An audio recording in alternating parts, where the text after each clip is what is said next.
लड़की का जवाब आता है, मैं यक्षिणी, तेरी मौत। लड़की की आवाज सुनकर अघोरी हंसने लग जाता है। वो समझ जाता है कि इस बार ये यक्षिणी का छलावा नहीं था, यक्षिणी सच में वहां पर आ गई थी। अघोरी हंसते हंसते ही अपनी आंखें खोल लेता है और जब वो आंखें खोलता है तो देखता है कि उसके सामने यक्षिणी खड़ी हुई थी, जिसका कामुक बदन अघोरी को अपनी ओर आकर्षित कर रहा था। अघोरी की हंसने की आवाज आसमान में गूंजने लग गई थी। अघोरी यक्षिणी की खूबसूरती को देखकर मंत्रमुग्ध हो गया था। कुछ नहीं बोल पा रहा था। वो यक्षिणी के बदन को निहारे जा रहा था। यक्षिणी बड़े प्यार से अघोरी से बोलती है, ऐसे चुप क्या खड़े हो? देखो, मैं आ गई। तुम मुझे ही बुला रहे थे ना? अघोरी कुछ जवाब नहीं देता। उसकी निगाहें तो यक्षिणी के वक्ष पर टिकी हुई थी। उसके मुंह से लार टपकने लग गई थी।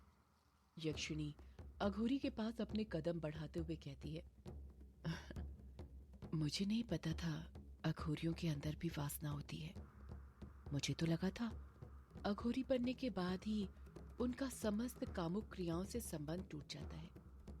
अघोरी भी यक्षिणी की तरफ अपने कदम बढ़ाते हुए कहता है, संबंध तो टूट जाता है यक्षिणी, पर यक्षिणी चीज ही ऐसी है कि क्या बताऊं। तुम्हारी खूबसूरती को देखकर तो सोए हुए मुर्दे की कामुक इच्छा भी जाग जाए। फिर हम अघोरी क्या चीज है? यक्षिणी अघोरी की बात सुनकर खिलखिलाते हुए हंसने लग जाती है। ऐसा लग रहा था जैसे उसे अघोरी की बातें सुनकर बहुत मजा आ रहा हो। यक्षिणी अपने हाथ अघोरी के नग्न बदन पर रख देती है। जैसे ही यक्षिणी अघोरी के बदन को स्पर्श करती है, अघोरी के बदन में कपकपी पैदा हो जाती है। अघोरी का बदन गर्म होने लग जाता है। अघोरी को ऐसा लग रहा था जैसे यक्षिणी के स्पर्श मात्र से उसके अंदर की काम इच्छा बढ़ते जा रही थी। उसका उसके बदन से काबू हटते जा रहा था। यक्षिणी अघोरी की आंखों में देखते हुए कहती है, तो फिर शुरू करें? अघोरी अपने गले से नीचे घूंट उतारते हुए कहता है, क्या? यक्षिणी अपने चेहरे पर चतुर मुस्कान लाते हुए कहती है, वही जिसके लिए तुमने मुझे बुलाया है। अघोरी कुछ जवाब नहीं दे पाता है।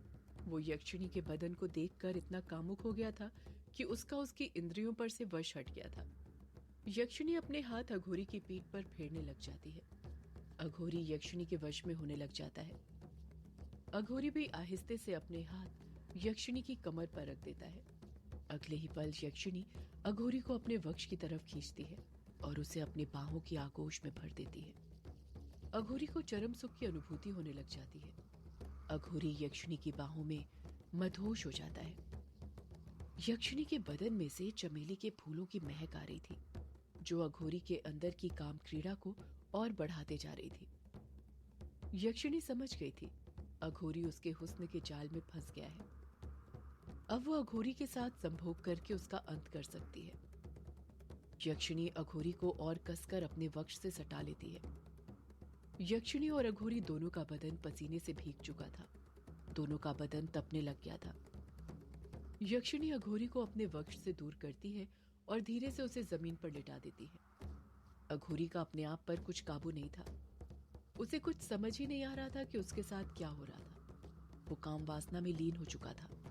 यक्षिणी अपने रस भरे होठों से अघोरी के बदन को चूमने लग जाती है। यक्षिणी अघोरी का माथा चूमते हुए नीचे की ओर जाने लगती है। अघोरी यक्षिणी के हर एक चुंबन के एहसास को महसूस करे जा रहा था। अघोरी बनने से पूर्व भी उसका स्त्री के साथ शारीरिक संबंध था, पर यक्षिणी के बदन की बात ही कुछ और थी। इतना मुलायम बदन उसने पहले कभी स्पर्श नहीं किया था।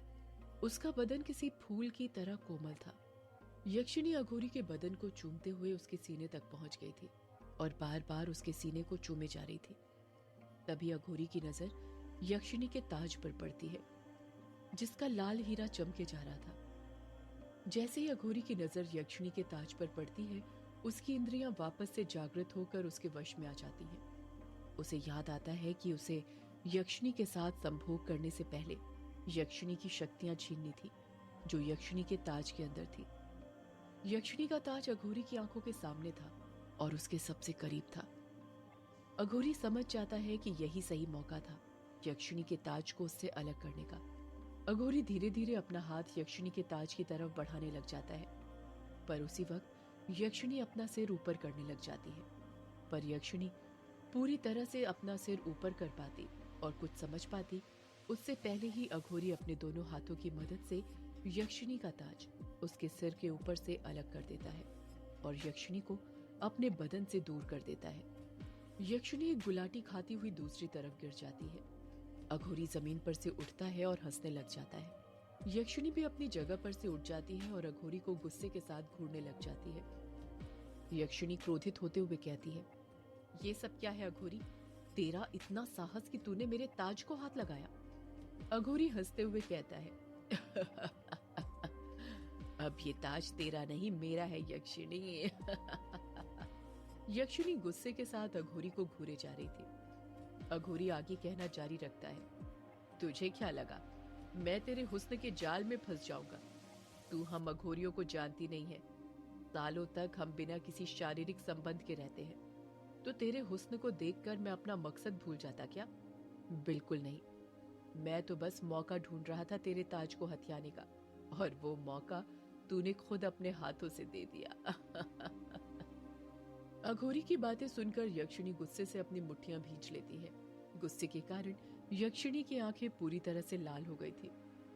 यक्षिणी अपना हाथ आगे बढ़ाते हुए कहती है, मेरा ताज वापस कर अघोरी, वरना इसका परिणाम अच्छा नहीं होगा।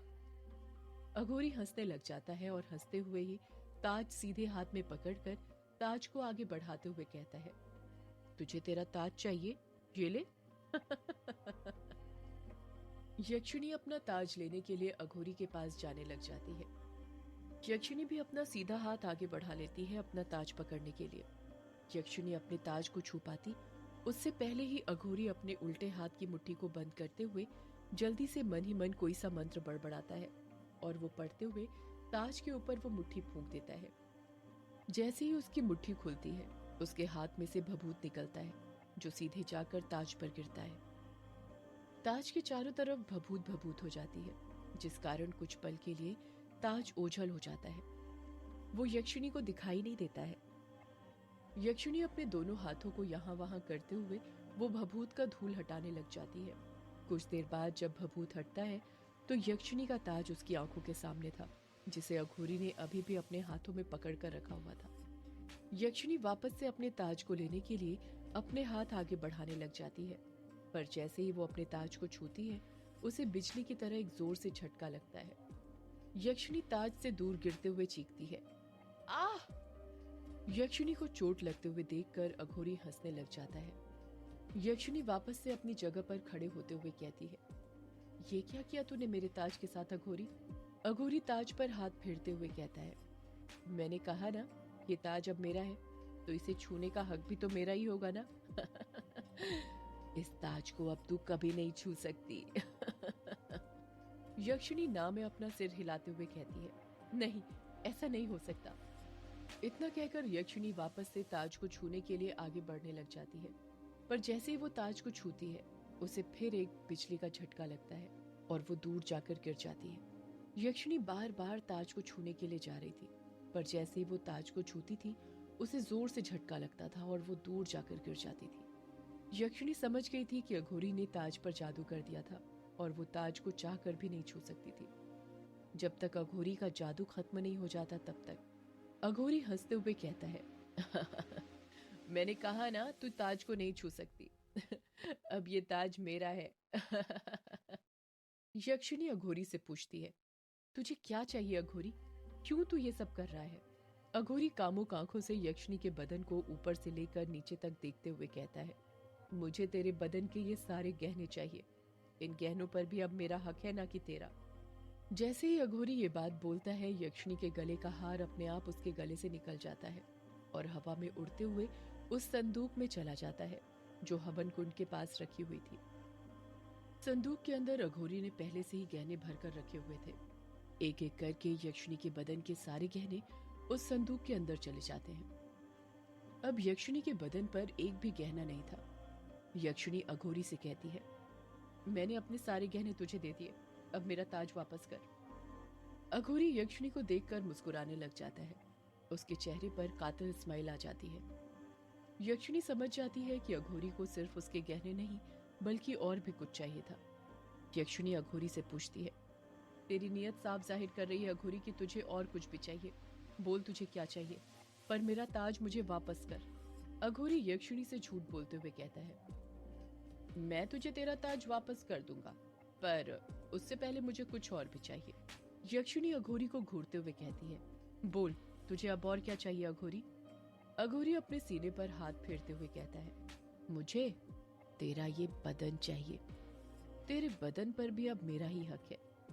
यक्षिणी मनी मन सोचने लग जाती है, यही सही मौका है अघोरी को वापस से अपने हुस्न के जाल में फंसाने का। यक्षिणी बड़े प्यार से बोलती है, वही तो मैं तुझे दे रही थी पहले, अपना जिस्म, पर पता नहीं क्यों तू मेरे ताज के पीछे पड़ गया। आजा, ले ले मेरा जिस्म और समाहित कर ले मुझे अपने अंदर। आजा अघोरी, आजा।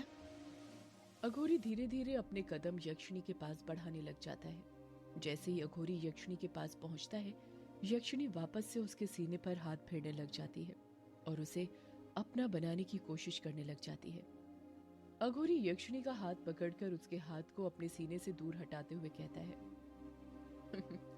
तुझे क्या लगता है मुझे तेरे अभिशाप के बारे में कुछ नहीं पता?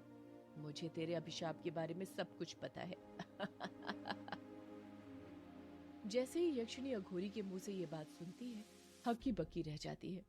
उसे समझ नहीं आता कि अघोरी को उसके अभिशाप के बारे में कैसे पता चला था। अघोरी आगे कहता है, तू मेरे साथ भी वही करना चाहती थी ना जो बाकी मर्दों के साथ करती है। तू मुझे भी संभोग के बाद मार देती ना और मेरा दिल खाने लग जाती। यक्षिणी अघोरी से घबराने लग जाती है क्योंकि वो उसके बारे में सब कुछ जानकर आया था। उसे यक्षिणी की सारी बातें पता थी। अघोरी कहता है, तेरे जिस्म को तो मैं अपना बनाऊंगा ही, पर उससे पहले मैं तुझे अपना गुलाम बनाऊंगा। यक्षिणी को समझ नहीं आ रहा था कि वो क्या करे, कैसे अपने आप को अघोरी के हाथों से बचाए, क्योंकि यक्षिणी अपने ताज के बिना कुछ नहीं कर सकती थी। उसकी ज्यादातर शक्तियां उसके ताज के अंदर ही थी। वो 5 लकड़ी की मूर्तियां जो अघोरी ने अपने हाथों से बनाई थी, अघोरी उनकी तरफ देखने लग जाता है। यक्षिणी भी उनकी तरफ देखने लग जाती है। यक्षिणी के बिल्कुल समझ नहीं आ रहा था कि अघोरी आगे क्या करने वाला था। उन 5 मूर्तियों में से एक मूर्ति जो एकदम ठीक बनी थी, अघोरी उसकी तरफ अपने कदम बढ़ाने लग जाता है। अघोरी उस मूर्ति के सामने जाकर खड़ा हो जाता है। अघोरी यक्षिणी का ताज उस मूर्ति के सिर पर पहनाने लग जाता है। यक्षिणी गुस्से के साथ कहती है, ये तू क्या कर रहा है अघोरी? अघोरी हंसते हुए कहता है, तुझे अपना गुलाम बना रहा हूँ। इतना कहकर अघोरी यक्षिणी का ताज उस मूर्ति के सिर पर रख देता है। जैसे ही अघोरी उस मूर्ति के सिर के ऊपर यक्षिणी का ताज रखता है, आसमान में जोर से एक बिजली चमकती है। कुछ पल के लिए ऐसा लगता है जैसे रात में सवेरा हो गया हो। बिजली को चमकते देखकर अघोरी की आंखें भी चौंधिया गई थी।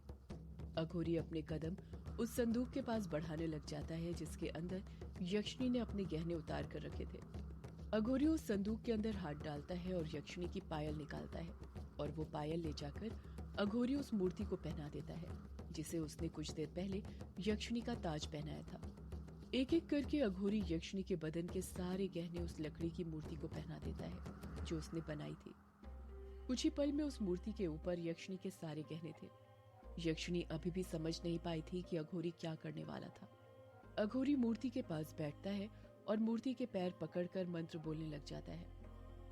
जैसे ही अघोरी मंत्र बोलता है, मूर्ति के पैरों में जान आ जाती है और यक्षिणी के पैर मूर्ति में बदल जाते हैं। यक्षिणी अब समझ गई थी कि अघोरी क्या करना चाहता था। वो यक्षिणी को मूर्ति में और मूर्ति को यक्षिणी में बदलना चाहता था, क्योंकि संभोग करने के बाद मूर्ति वाली यक्षिणी उसे मार नहीं सकती थी, क्योंकि मूर्ति वाली यक्षिणी पर यक्षिणी का अभिशाप लागू नहीं हो सकता था। अघोरी अपने हाथों से मूर्ति के एक एक भाग को छूकर मंत्र पढ़े जा रहा था और मूर्ति यक्षिणी में तब्दील होते हुए जीवित होते जा रही थी और असली यक्षिणी मूर्ति में बदलते जा रही थी। मूर्ति के कमर तक का हिस्सा जीवित हो चुका था और अब बस ऊपर का भाग बचा हुआ था। यक्षिणी अघोरी को मना करते हुए कहती है, रुक जा अघोरी, ऐसा मत कर, रुक जा। अघोरी नहीं रुकता है, मंत्र पढ़ते रहता है। यक्षिणी समझ गई थी कि अगर अघोरी अपने इरादों में कामयाब हो गया तो वो हमेशा हमेशा के लिए मूर्ति बन जाएगी। यक्षिणी फिर अघोरी को रोकते हुए कहती है, रुक जा अघोरी, रुक जा। सदियों से है